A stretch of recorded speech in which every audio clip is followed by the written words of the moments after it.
యాడికి మండల కేంద్రంలోని జాతిపిత మహాత్మా గాంధీ 155వ జయంతి సందర్భంగా జాతీయ చేనేత ఐక్యవేదిక ఆధ్వర్యంలో మహాత్మా గాంధీ విగ్రహానికి పట్టుపోగులతో మాల చేసి పూలమాలలు వేసి నివాళులర్పించారు. అనంతరం చేనేత కార్మికులకు స్వీట్లు పంపిణీ చేశారు. ఈ సందర్భంగా జాతీయ చేనేత ఐక్యవేదిక సంఘం అనంతపురం పార్లమెంట్ కన్వీనర్ మామిళ్ళ నారాయణ స్వామి మాట్లాడారు. భారత జాతిని ఏకం చేయడం కోసం భారతదేశంలోని నాటి 35 కోట్ల జనాభాలో 20% ఉన్న 5 కోట్ల మంది చేనేత కార్మికులతో ఉద్యమాన్ని నడిపించారన్నారు. విదేశీ వస్త్రాలను బహిష్కరించి స్వదేశీ వస్త్రాలను ధరించండి అనే నినాదంతో భారత జాతిని ఏకం చేయడం జరిగిందన్నారు. నాటి నుండి నేటి వరకు కేంద్ర రాష్ట్ర ప్రభుత్వాలు చేనేత కార్మికులకు ప్రవేశపెడుతున్నటువంటి సంక్షేమ పథకాలు పూర్తి స్థాయిలో అందడం లేదన్నారు.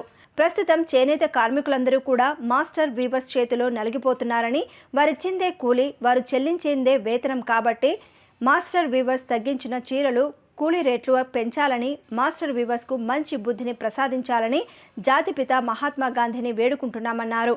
కేంద్ర రాష్ట్ర ప్రభుత్వాలు చేనేతలకు బడ్జెట్లో అత్యధికంగా నిధులు కేటాయించాలని, స్వర్గీయ నందమూరి తారక రామారావు, దివంగత నేత రాజశేఖర రెడ్డి ప్రభుత్వాల్లో చేనేతలకు సంక్షేమానికి కృషి చేయడం జరిగిందని ఈ సందర్భంగా గుర్తు చేశారు. ప్రస్తుత ప్రభుత్వం చేనేత కార్మికులను అన్ని విధాలుగా ఆదుకోవాలని జాతీయ చేనేత ఐక్యవేదిక కన్వీనర్ మామిళ్ళ నారాయణ స్వామి డిమాండ్ చేశారు. ఈ కార్యక్రమంలో జాతీయ చేనేత ఐక్యవేదిక తాడిపత్రి ఇన్ఛార్జ్ వేలుపుల మల్లికార్జున, జిల్లా ఉపాధ్యక్షుడు పొట్లూరు నరసింహయ్య, పప్పు వెంకటేష్, హాజీపీర, పామిశెట్టి గోపినాథ్, లెజెండ్ వెంకటస్వామి, ఆంజనేయులు, కుల్లాయిరెడ్డి, రామాంజనేయులు, ఉకిసల లక్ష్మీనారాయణ, మధు ఆచారి, బోనాల తిరుపతయ్య, రాంబాబు తదితరులు పాల్గొన్నారు. వర్ధిల్లాలి. మహాత్మా గాంధీ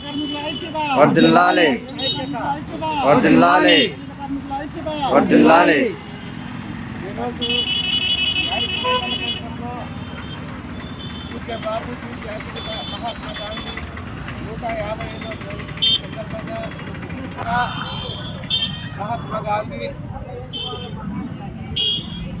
మహాత్మా గాంధీ అక్టోబర్ 2, 1869 సంవత్సరం గుజరాత్ రాష్ట్రంలో పోర్బందర్లో జన్మించారు.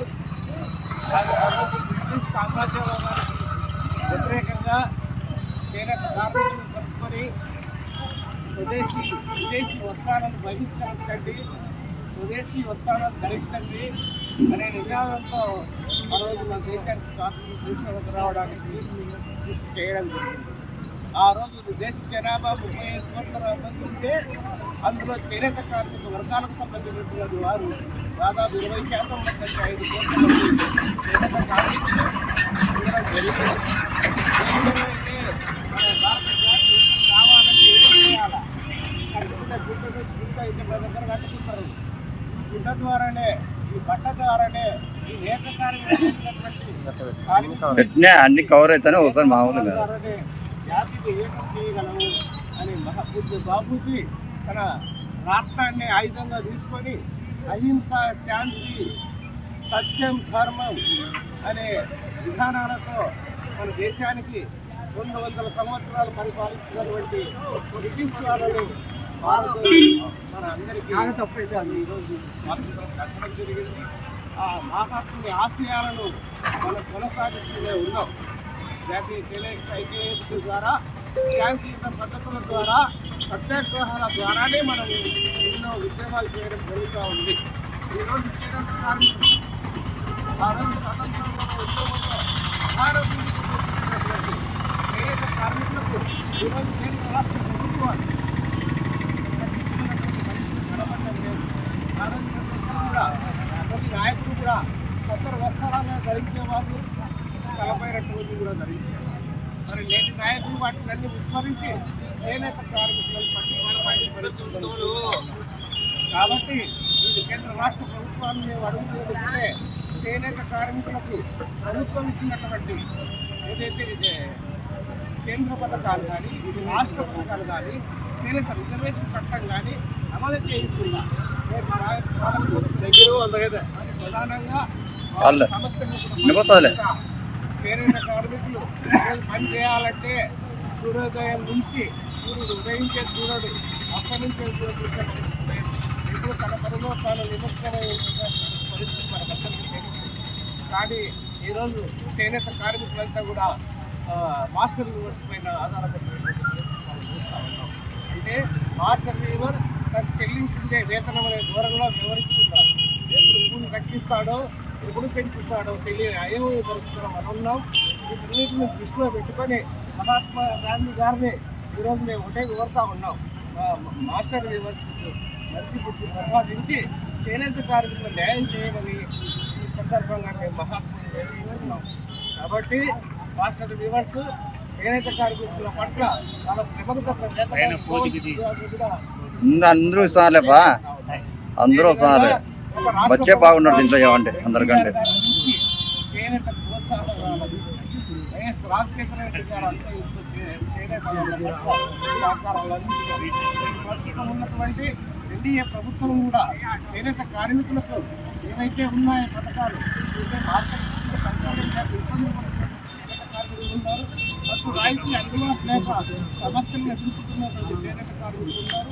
అదేవిధంగా ఆర్థికంగా వెసులుబాటు లేక ఇబ్బందులు పడుతున్నటువంటి చేనేత కార్మికులు ఉన్నారు. ఈ సమస్యల పరిష్కారానికి చేనేత కార్మికులకు కేంద్ర ప్రభుత్వం ప్రకటించినటువంటి విపుల రుణాలు ఇవ్వాలి. నెక్స్ట్ పట్టు రాయితీ కేంద్రాలు ఏర్పాటు చేయాలి. అదేవిధంగా మనం తయారు చేసినటువంటి చీరని ప్రభుత్వానికి విడుదల చేయాలి. ఈరోజు 50 సంవత్సరాలు ఉన్నటువంటి చేనేత కార్మికులు పెన్షన్ కల్పించాల్సినటువంటి అవసరం ఉందని కూడా ఈ సందర్భంగా తెలియజేస్తా ఉన్నాం. ఈరోజు వల్ల కూడా మన ముఖ్యమంత్రి సతీమణి నారా భువనేశ్వరి గారు కూడా పండుగ సందర్భాల్లో ప్రతి ఒక్కరు కూడా చేనేత వస్త్రాలు కొనుగోలు చేయమని చెప్పడం జరిగింది. వీళ్ళకు కూడా వారికి కూడా జాతీయ చేనేత వేదిక ద్వారా సంపూర్ణ ధన్యవాదాలు మేము తెలియజేస్తూ ఉన్నాం. అదేవిధంగా సవితమ్మ గారికి కూడా ఎగ్జిబిషన్ సెంటర్స్ పెట్టిన చిత్తూరులో, అదేవిధంగా చేనేత కార్మికులు తయారు చేసినటువంటి వస్త్రాలు ఎగ్జిబిషన్ ద్వారా అమ్మకాలు చేయాలని కూడా తెలియజేస్తూ ఉన్నాం. కానీ పేపర్ వర్క్ జరుగుతూ ఉన్నాయి. పేపర్ వర్క్ కాకుండా నిజంగా చేనేత కార్మికుల నుంచి ప్రత్యక్షంగా కొనుగోలు చేసి ఎగ్జిబిషన్లో ప్రదర్శన చేసి విశ్వవ్యాప్తంగా కూడా చేనేత పరిశ్రమని మన భారతదేశ సంస్కృతి సాంప్రదాయాలను కూడా కొనసాగించాలని కూడా ఈ సందర్భంగా తెలియజేస్తూ ఉన్నాం. అదేవిధంగా గత ప్రభుత్వ ఉన్నటువంటి అన్ని రాష్ట్ర ప్రభుత్వాలు ముఖ్యమంత్రులుగా చేనేత కార్మికులకు ఇంత ఆర్థికంగా సహాయ సహకారాలు అందించారు. పథకాన్ని కూడా తిరిగి పునరుద్ధరించారు.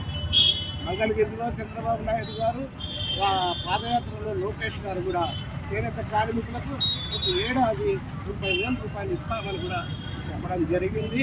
త్వరలో విధులు ప్రకటించి ఒక ప్రత్యేకంగా ఒక డేట్ ప్రకటించి చేనేత కార్మికులు కూడా న్యాయం చేయాలని కూడా జాతీయ వేదిక ఐక్యవేదిక ద్వారా తెలియజేస్తూ ఉంటాం.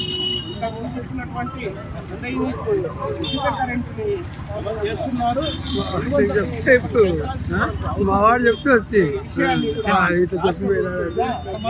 ఉన్నాం. కాబట్టి ఈ సమస్యల పరిష్కారానికి కేంద్ర రాష్ట్ర ప్రభుత్వాలు కూడా కృషి చేయాలా.